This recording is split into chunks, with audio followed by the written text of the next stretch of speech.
There's no feeling more intense than starting over.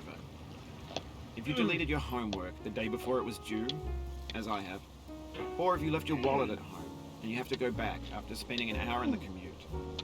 If you won some money at the casino and then put all your winnings on red but it came up black.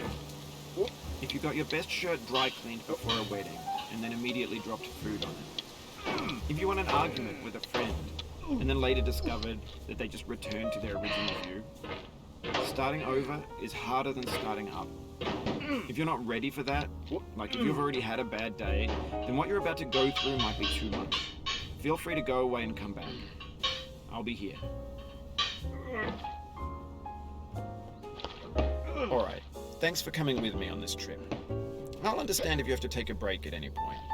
Just find a safe place to stop and quit the game. And don't worry, I'll save your progress, always, even your mistakes. This game is a homage to a free game that came out in 2002 titled Sexy Hiking. The author of that game was Jazuo, a mysterious Czech designer who was known at the time as the father of B games. And B games are rough assemblages of found objects. Designers slap them together very quickly and freely, and they're often too rough and unfriendly to gain much of a following. They're built more for the joy of building them than as polished products. In a certain way, Sexy Hiking is the perfect embodiment of a B game. It's built almost entirely out of found and recycled parts, and it's one of the most unusual and unfriendly games of its time. In it, your task is simply to drag yourself up a mountain with a hammer.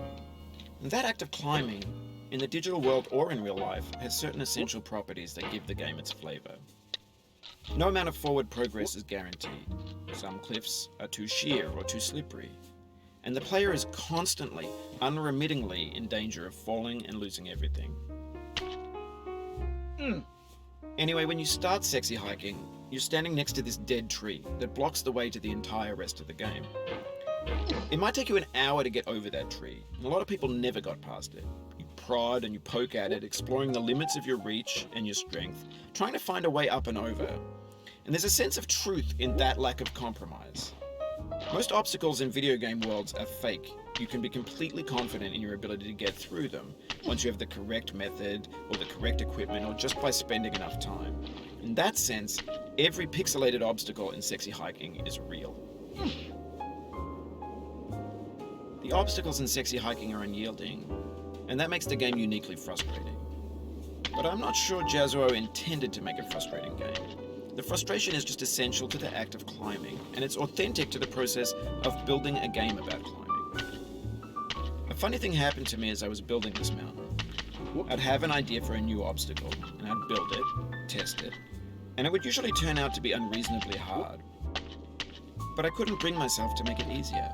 It already felt like my inability to get past the new obstacle was my fault as a player rather than as a builder.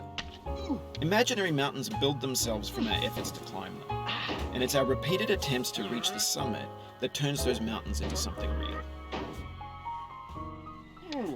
When you're building a video game world, you're building with ideas, and that can be like working with quickset cement. You mold your ideas into a certain shape that can be played with, and in the process of playing with them, they begin to harden and set until they're immutable, like rock. And at that point, you can't change the world. Not without breaking it into pieces and starting fresh with new ideas. For years now, people have been predicting that games would soon be made out of prefabricated objects, bought in a store and assembled into a world.